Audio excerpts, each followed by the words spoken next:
எஜமானன் நீங்க தானே, என் எஜமானன் நீங்க தானே, எஜமானன் நீங்க தானே, என் எஜமானன் நீங்க தானே. ஆண்டவராகிய இயேசு கிறிஸ்துவின் நாமத்தினாலே உங்கள் அனைவருக்கும் காலை மன்னா ஊழியத்தின் சார்பாக இந்த 203வது எபிசோடின் நிகழ்ச்சியின் வழியாய் உங்களை சந்திப்பதில் மிக்க மகிழ்ச்சி அடைகிறேன்.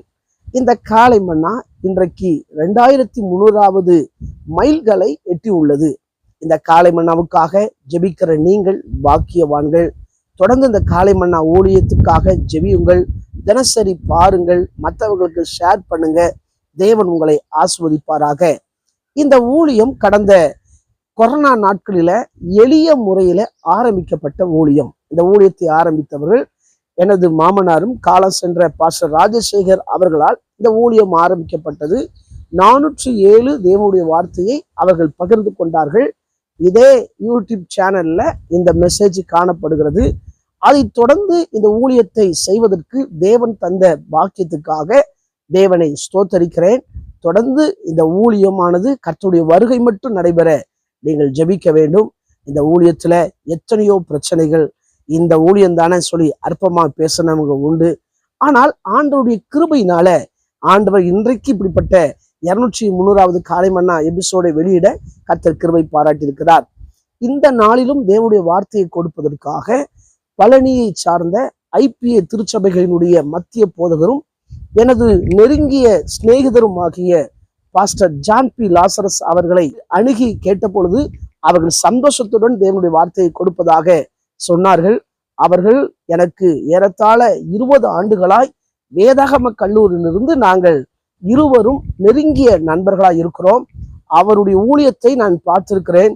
கர்த்தர் ஆசீர்வதித்து அவருடைய ஊழியத்தோடு அவருடைய நாவோடு இருந்து இன்றைக்கு பல இடங்களிலே கர்த்தர் பயன்படுத்தி கொண்டு வருகிறார். இந்த கடைசி கால எழுப்புதலுக்கு தேவனால் தெரிந்தெடுக்கப்பட்ட கர்த்தருடைய மனிதன். ஒருவேளை சபை போதகர்கள் நீங்கள் பார்த்து கொண்டிருப்பீங்கன்னா உங்களுடைய சபைக்கு அவரை தாராளமாய் அழைத்து நீங்கள் செய்து கொடுக்க வைக்கலாம். அவருடைய சாட்சி இன்றைக்கும் அநேக மக்களை அசைத்து கொண்டு இருக்கிறது. அவர்கள் இப்பொழுது தேவனுடைய வார்த்தையை பகிர்ந்து கொள்வார்கள். நாம் ஜெபத்தோடு காத்திருப்போம். தேவன் உங்களை ஆசீர்வதிப்பாராக. ஸ்தோத்திரம்.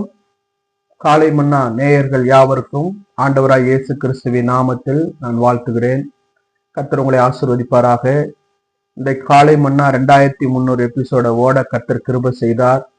இந்த நாளிலும் உங்களோடு இந்த காலை மன்னா எபிசோடிலே வாழ்த்து செய்தியை கொடுக்கும்படி நான் விரும்புகிறேன். மதிப்பிற்கும் மரியாதைக்குரிய அருமையான பாஸ்டர் ராஜசேகர் ஐயா அவர்கள் இந்த காலை மன்னா ஊழியத்தை கடந்த 2021ஆம் ஆண்டு தேசம் முழுவதும் கொரோனா பீரியடு, ஆலயத்துக்கு ஜனங்கள் வர முடியவில்லை, கர்த்தருடைய வசனத்தை கேட்க முடியவில்லை.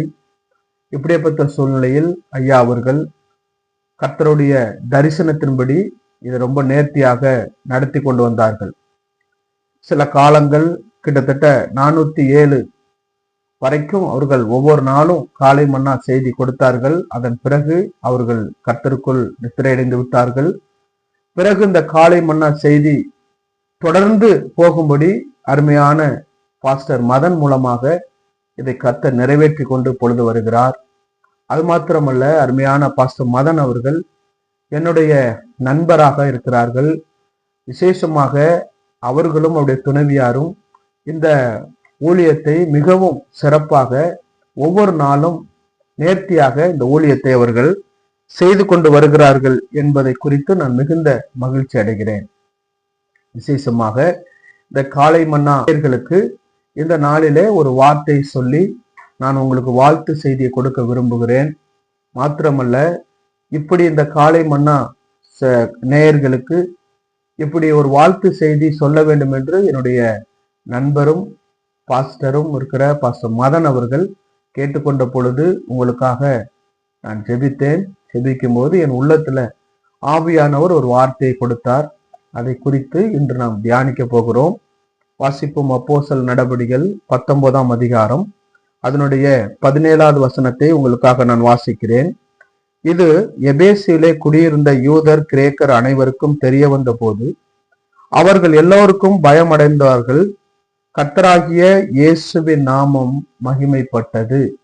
இரண்டாவது பகுதியை பார்த்தீங்கன்னா, கர்த்தராகிய இயேசுவின் நாமம் மகிமைப்பட்டது. 2300 காலை மன்னா செய்தியும் மகிமைப்பட்டது.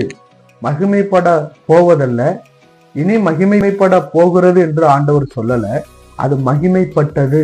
எத்தனையோ ஆயிரக்கணக்கான நேயர்கள், விசுவாச பிள்ளைகள், ஊழியர்கள் இந்த காலை மன்னா செய்தியை கேட்டதனால் தேவனுடைய நாமம் மகிமைப்பட்டிருக்கிறது.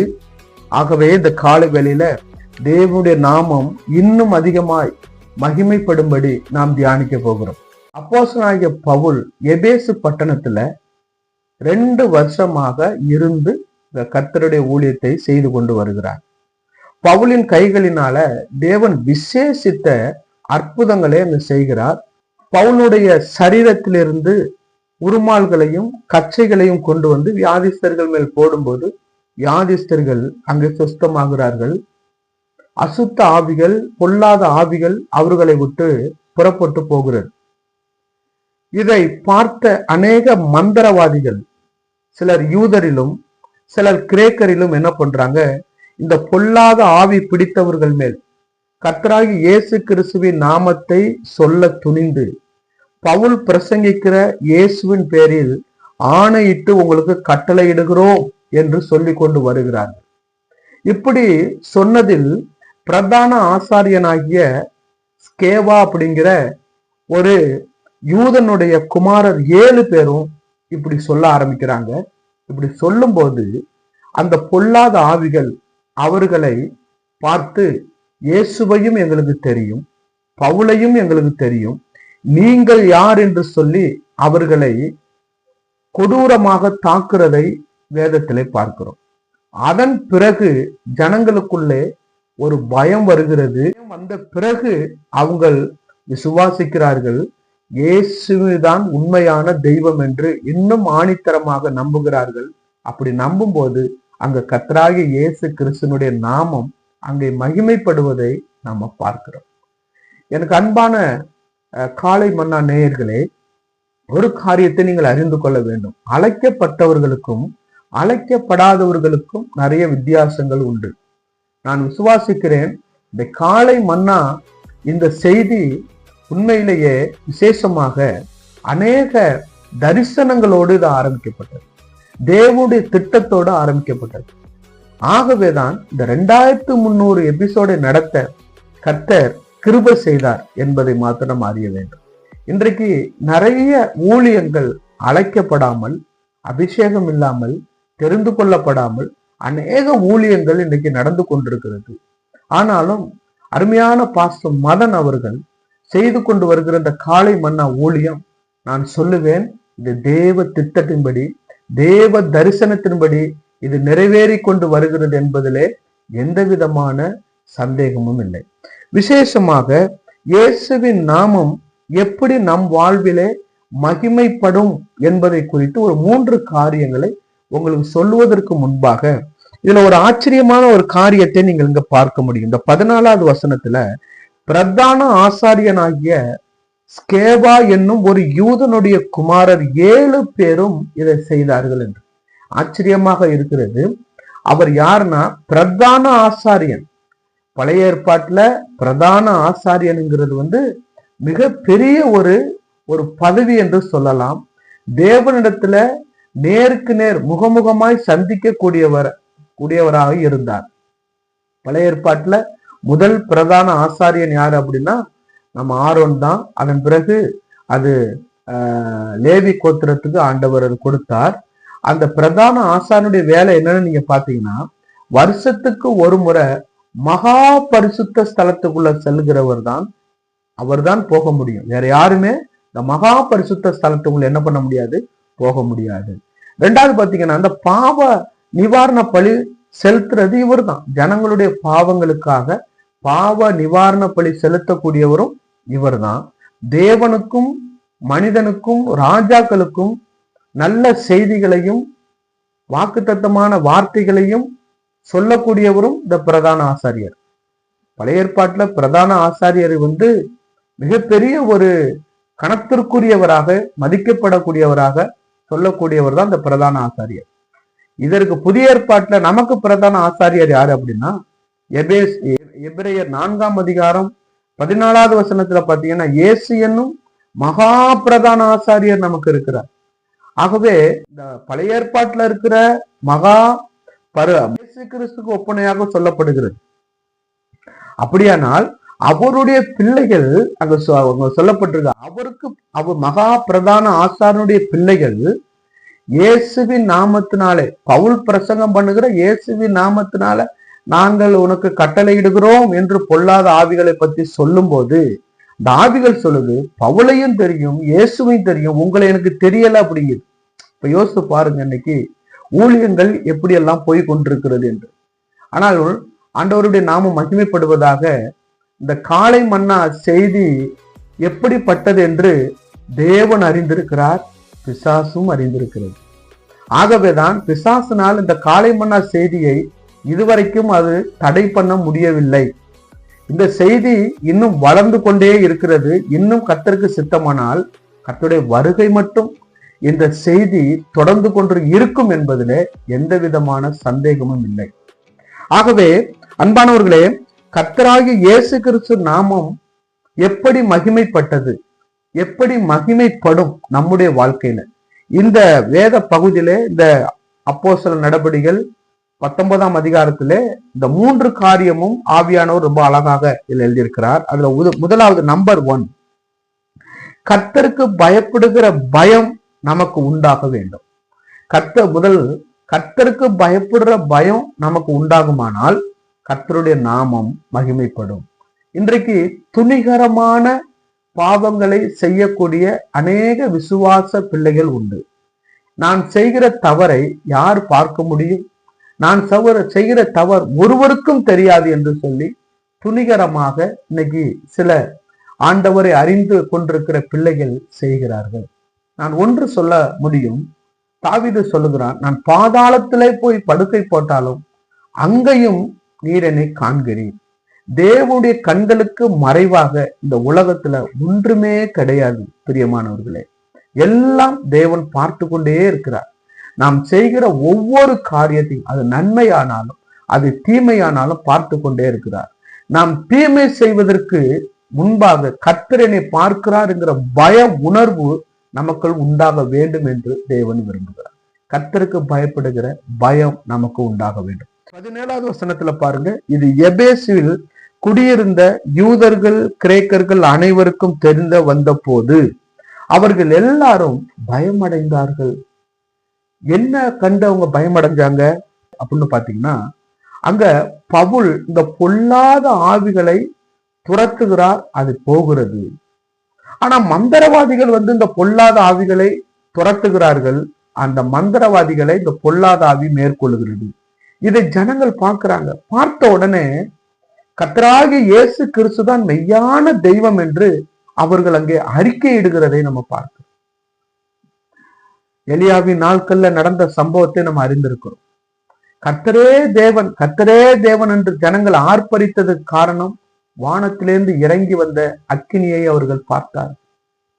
எனக்கு அன்பானவர்களே, இந்த கால வேளையில நான் உங்களுக்கு சொல்லுகிறேன், கர்த்தருடைய நாமம் எப்படி மகிமைப்படும், கர்த்தருடைய நாமம் எப்படி உயர்வடையும் என்றால், நாம் கர்த்தருக்கு பயப்படுகிற பயம் நமக்கு உண்டாகும் பொழுது, கர்த்தர் தான் தெய்வம் என்று நம்ம அறிந்து கொள்ளும் பொழுது கர்த்தருக்கு பயப்படுற பயம் உண்டாகிறதாக இருக்கிறது. 2வது ஒரு காரியத்தை பாருங்க, பாவங்களை அறிக்கை செய்து அந்தகார கிரியைகளை விட்டு நாம் ஒழிய வேண்டும் என்று வேதம் சொல்லும். அப்போஸ்தலர் நடபடிகள் 19ஆம் அதிகாரம் 18-19 நீங்க வாசிங்கன்னா, விசுவாசித்தவர்களில் அநேகர் தங்கள் செய்கைகளை வெளிப்படுத்தி அறிக்கையிட்டார்கள். மாயவித்தக்காரனாய் இருந்தவர்களில் அநேகர் தங்கள் புஸ்தக பொருள்களை கொண்டு எல்லாருக்கும் முன்பாக அதை என்ன பண்ணாங்க, சுட்டெரித்தார்கள். ரெண்டு காரியத்தை நாங்க பார்க்கிறோம். ஒன்று, விசுவாசித்தவர்கள் அநேகர் தங்கள் செய்கைகளை வெளிப்படுத்தி அறிக்கையிட்டார்கள். என்ன செய்கை? நாங்கள் செய்தது தவறு, நாங்கள் செய்வது பாவம் என்று அவர்கள் அறிக்கையிட்டார்கள். அவர்கள் அறிக்கையிட்டது மாத்திரமல்ல, அவர்கள் கிரியைகள், அதாவது அந்தகார கிரியைகளையும் அழித்து போட்டார்கள். என்ன அந்தகார கிரியைகள்? அவங்க வைத்திருந்த அந்த மந்திரவாதம் பண்ணுகிற புத்தகங்கள், மாயாஜாலம் பண்ணுகிற புத்தகங்களை அவர்கள் தீயிலே சுட்டெரித்தார்கள் என்று நம்ம பார்க்கிறோம்.